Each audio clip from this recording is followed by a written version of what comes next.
Hoje aqui no Direto do Sítio, nós vamos falar um pouquinho aqui para o nosso produtor rural, aí, os nossos amigos aí do dia a dia aí na produção agrícola desse país. Vamos falar um pouquinho sobre Covid-19. Nós estamos aqui com o Dr. Gustavo Lima, ele que tem aí uma experiência aí na lida com Covid-19, vai falar para nós um pouquinho da experiência do país, como é que anda aí a expansão da doença, as linhas de tratamento, as perspectivas que nós temos aí para a doença aí nos próximos meses. Doutor Gustavo Lima, explica para nós aí, conta aí para nós aí qual é a sua experiência, o que você tem que vivenciar e quais são os seus estudos em cima do Covid-19. Farnese, nós estamos vivendo um momento histórico no nosso país, na nossa população mundial, que é essa nova pandemia. Como foi divulgado, surgiu mais ou menos os primeiros casos em dezembro, lá na China, mas nós já temos algumas dúvidas se realmente surgiu na China e se realmente o primeiro foco foi em dezembro. Nós já temos alguns estudos aí que foram divulgadas duas cepas, né, do Covid, do SARS-CoV-2, em diferentes países em períodos anteriores a dezembro, né? Então a gente já tem dúvida se realmente surgiu na China e ainda não se tem noção de onde pode ter originado esse vírus. Essa semana agora, Farnese, teve um estudo novo, foi publicado numa revista importante.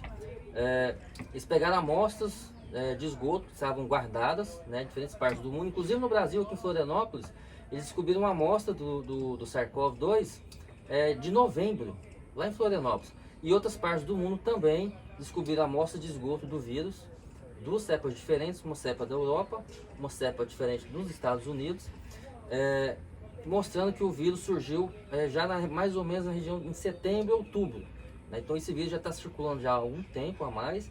São duas cepas. Então esse tem um ancestral comum, né? Um vírus que foi o primeiro originário, depois de surgir essas duas modalidades, mas ninguém tem noção de quando surgiu e de onde veio. Então é uma informação nova, saiu já há poucos dias. O pessoal ainda está estudando, investigando de onde pode ter sido o foco inicial. Doutor Gustavo, conta aqui para nós. Me parece que tem um estudo aí dizendo que a cepa da China é diferente da cepa da Europa, do resto do mundo. É uma cepa com menos virulência, com menor nível de infectividade. Por isso, na China, ela não foi tão agressiva e tão problemática como foi no resto do mundo. Isso procede, essa informação? Realmente, Farnese, foi mostrado que o vírus na China e o vírus que foi depois para os Estados Unidos teve algumas mudanças na proteína do envelope do vírus que facilitava a ligação dele com as células do nosso corpo. E isso aumentou muito a infectividade, quer dizer, a capacidade de transmitir de pessoa para pessoa. Então isso explicaria por que nesses países, nessas regiões da Europa e dos Estados Unidos, e aqui no Brasil também, que é mais ou menos a mesma cepa da Europa, por que foi muito mais intenso a infectividade e explosão de casos do que foi inicialmente lá na China. Doutor Gustavo, conta aqui pra gente, com relação aos sintomas, quais são os sintomas mais característicos da doença, como é que faz a diferenciação de outras viroses que está circulando aí juntamente com o Covid? Farnese, os sintomas são semelhantes e indistinguíveis de outras viroses, como a gripe. É dor no corpo, é febre, dor de cabeça, é tosse, é dor de garganta, a fadiga, aquele cansaço, aquela moleza que dá no corpo. Então não são sintomas típicos somente do Covid. O Covid é um vírus e vai ter sintomas semelhantes a outros vírus também. Ele apresenta três estágios atualmente que a gente definiu, foram definidos em três estágios. Nós temos o estágio 1, que é o estágio assintomático.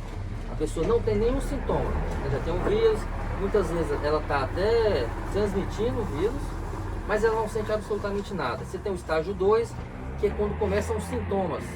São sintomas mais leves, que é a dor no corpo, a cefaleia, a febre, aqueles sintomas que nós falamos. E o estágio 3, que é o estágio mais grave, que é o estágio inflamatório. É aquele estágio em que a inflamação no organismo é tão intensa que começa a faltar o oxigênio para o corpo. O pulmão já começa a não conseguir oxigenar e a pessoa já começa a ter essa redução de oxigênio que chega a precisar de intubação, né? Tem que ser internado na UTI. Esses são a classificação dos sintomas atualmente para a Covid-19. Doutor Gustavo, com relação ao diagnóstico da doença, eles estão fazendo apenas um diagnóstico clínico ou eles estão usando obrigatoriamente algum teste de exame de laboratório, algum kit de teste rápido? Como é que funciona isso? Farnese, hoje nós temos dois tipos de teste. É o teste rápido e o teste aquele mais demorado, que é o PCR. O PCR, ele é um teste que ele consegue dizer se tem o vírus no corpo da pessoa. E o teste rápido, ele vai dizer se o organismo teve uma reação a esse vírus. A gente não vê o vírus diretamente, é só a gente vê que houve uma reação, né? São testes que apresentam, não são 100% eficazes, eles apresentam uma alta taxa de falhas. Por isso que a gente não está recomendando que 100% das pessoas façam o teste.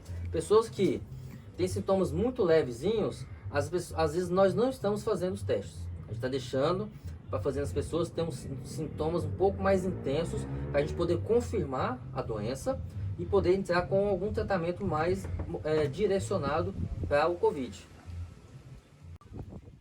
Apesar dos exames, a gente tem alguns exames disponíveis, não são muitos, é limitado a quantidade de testes que nós temos no mercado para estar realizando. O governo não está disponibilizando para todo mundo, a rede particular também não consegue atender toda a demanda e os testes têm falhas. Então, mesmo que o teste dê negativo, mas aquela pessoa tem sintomas característicos, né, suspeitos daquela doença, ou apresenta às vezes algum exame de imagem que seja sugestivo, que possa nos levar a pensar sobre isso, mesmo assim a gente às vezes trata como se fosse a doença, a Covid-19, apesar dos testes ainda serem negativos, porque eles não são 100%, eles apresentam uma alta taxa de falhas. E também nós não recomendamos estar fazendo testes a todo momento. Às vezes a pessoa tem a doença, faz o teste do negativo, e aí ela melhora da doença e quer fazer outro teste. Não tem essa necessidade de estar fazendo o teste toda hora para confirmar se realmente tem ou não. Tá? A nossa recomendação mais importante é direcionar os testes para aqueles pacientes que têm sintomas mais graves e que estão internados, para a gente poder ter uma precisão maior no tratamento da Covid. Doutor Gustavo, nós temos visto aí, nas manchetes dos jornais, os diversos medicamentos e os diversos protocolos de tratamento pelo mundo afora. Inclusive no Brasil, várias regiões, vários municípios, estados, já aí com alguns protocolos pré-definidos para o tratamento do Covid. Fala um pouquinho para nós aí sobre esses procedimentos, esses protocolos e medicamentos para tratamento da Covid. Farnese, esse é o grande debate que nós temos atualmente e não há consenso. Cada país, aqui no Brasil mesmo, cada estado está adotando um padrão de tratamento e atendimento para os pacientes das suas regiões, né? Os governadores e prefeitos estão tendo uma certa autonomia para definirem como eles vão atender a população local. Tem alguns estados que estão indicando o seguinte: olha, dê os primeiros sintomas, procure a unidade de saúde para a gente poder fazer a avaliação e de repente entrar com algum medicamento. Já outros estados não, outros estados estão falando o seguinte: olha, apenas procure as unidades de saúde caso haja sintomas mais intensos, que é uma falta de ar mais intenso, um mal-estar maior, para poder não sobrecarregar de repente o serviço local. Às vezes os serviços já estão muito saturados e se começar a levar todo mundo para esse serviço, às vezes com sintomas muito leves, vai piorar o atendimento médico. A gente não vai conseguir o atendimento mais adequado para quem realmente mais precisa. Então depende de cada estado, depende do quanto os serviços de saúde estão com a sua capacidade em funcionamento. Se tiver alguma facilidade em atender pacientes com sintomas leves, aquela região vai poder disponibilizar isso. Os locais já não podem. Hoje nós não temos também um medicamento que resolva o problema. A gente está num grande dilema. Qual remédio usar? Não tem estudo dizendo qual é o medicamento que funciona ou que não funciona. Alguns estudos falam que a hidroxicloroquina dá uma ajuda, outros falam que não, que faz piorar. Então não há consenso. A ivermectina, estão começando a querer falar que ela melhora, mas outros já estão questionando se realmente ela é tão eficaz assim, né? Aí tem a azitromicina, se usa, se não usa. Então a recomendação oficial do Ministério da Saúde é: não tome medicamento por conta própria, né? Procure o médico, e aí cada região geográfica definiu um protocolo próprio. Tem protocolos que indicam o uso da hidroxicloroquina junto com a ivermectina. Já outros não estão usando isso, né? Então, cada região tem um protocolo típico e é necessário que se passe pela consulta médica para poder passar a medicação. Tá? Não use o medicamento por conta própria. Fala que cada medicação tem seus efeitos colaterais, isso aqui.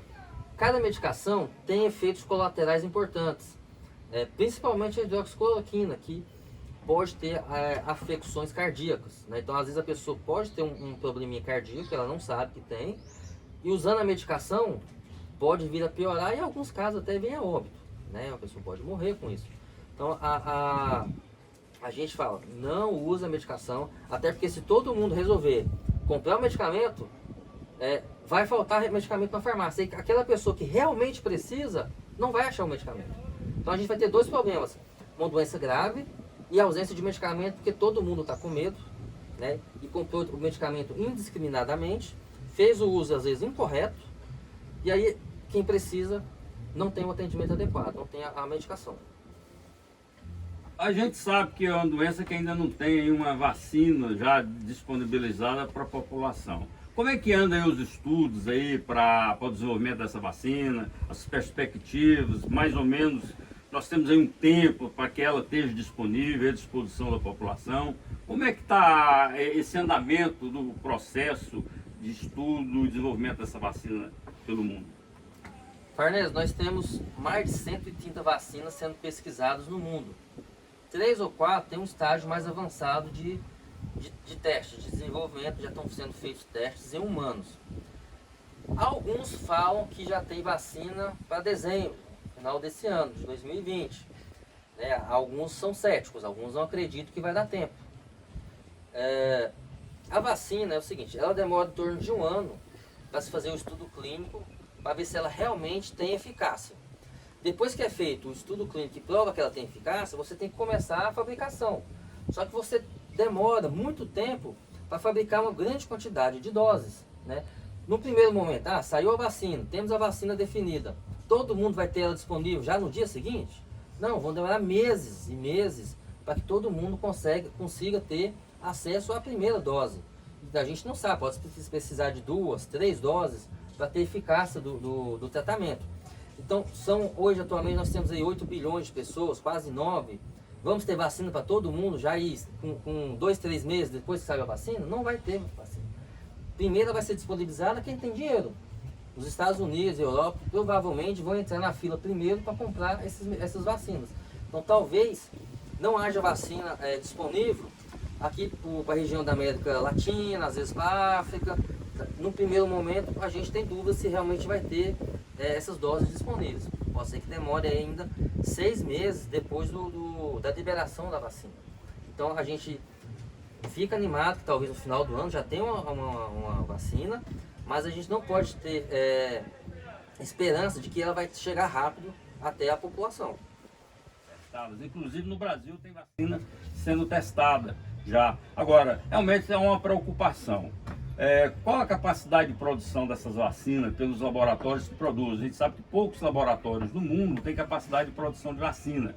E para produzir para uma população planetária de uma vez, a gente sabe da dificuldade.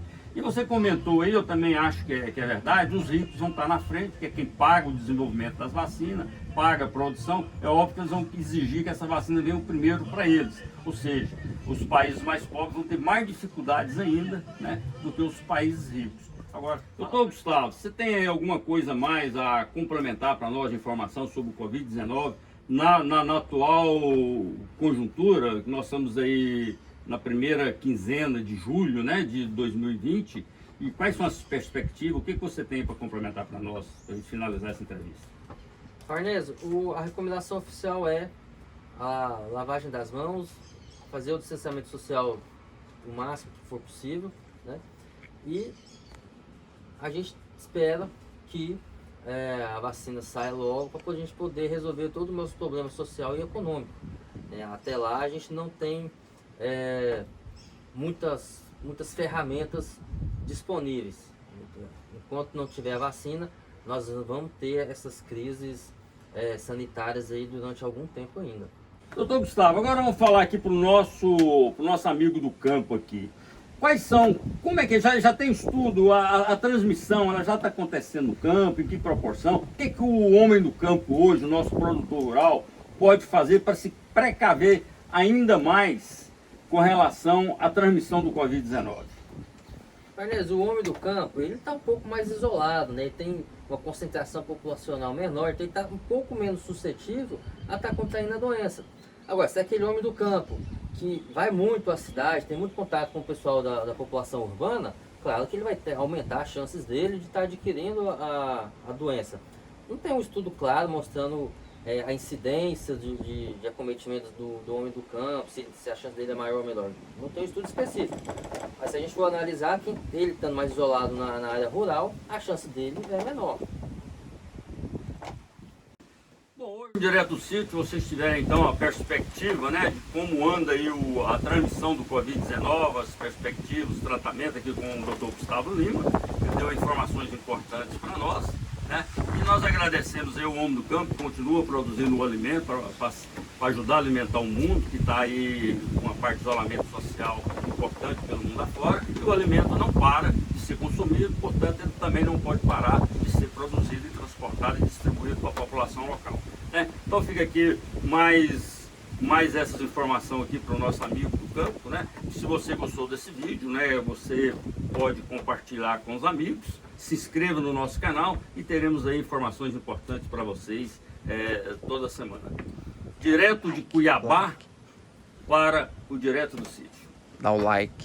Dê um like, né, se você gostou dessa informação e contribui com o canal para que continue crescendo. E agradecemos aí os inscritos, né? Hoje nós já passamos de 6.000 inscritos aqui no nosso canal, portanto, está aí uma aceitação enorme pelo Brasil afora. O nosso agradecimento ao nosso produtor rural.